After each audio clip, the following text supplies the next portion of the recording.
In South Korea, the country finds itself in the grip of an intense and escalating crisis.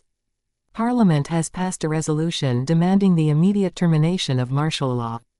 But the military leadership and government officials have refused to comply. Instead, they've announced that martial law will remain in effect under the direct orders of the president until further notice. The situation is especially tense in and around government buildings. Security measures have been drastically heightened, with military and police personnel surrounding key areas and enforcing strict controls. Late last night, at precisely 11:19 p.m., the defense minister issued an urgent order mobilizing all military forces across the country. Reports confirm that the entire chain of command has been placed on high alert. And commanding officers, from battalion leaders to high-ranking generals, are under strict standby orders. Even within government complexes, the tension is palpable. Staff members and officials are moving quickly, clearly operating under immense pressure.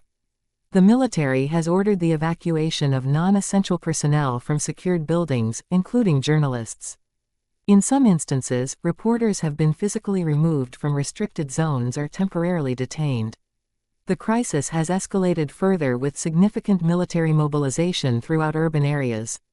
Fighter jets have been deployed, and air surveillance missions are currently underway, ensuring constant monitoring of key zones.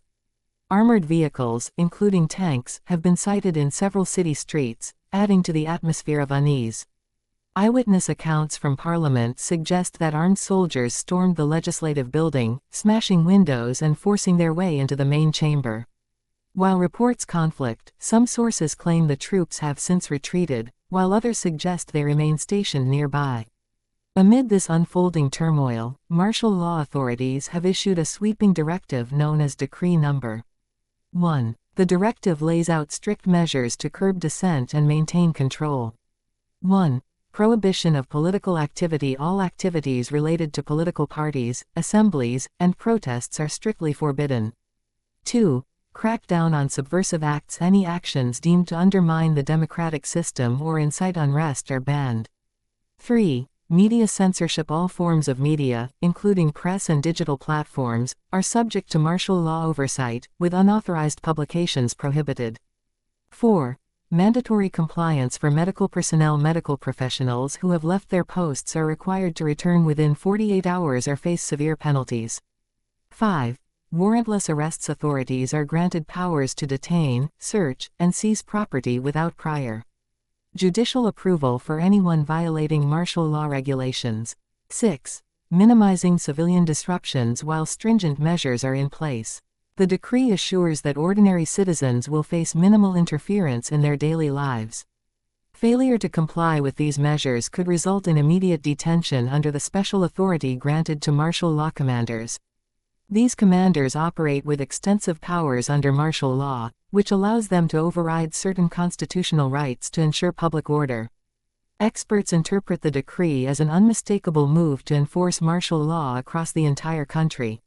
Even though specific geographic boundaries have not been explicitly defined in official communications. The president has yet to release a public statement clarifying the scope of martial law or addressing the growing unrest. In the meantime, citizens are reporting significant disruptions, with military patrols visible throughout cities and helicopters circling overhead. The mood is one of uncertainty and fear, as the military assumes control of public order, effectively sidelining civilian law enforcement agencies. The world is watching closely as tensions mount, and the nation grapples with the implications of a prolonged state of emergency.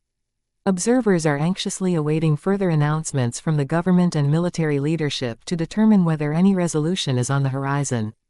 Until then, martial law remains in effect, and the nation remains in a state of uncertainty, its democratic future hanging in the balance.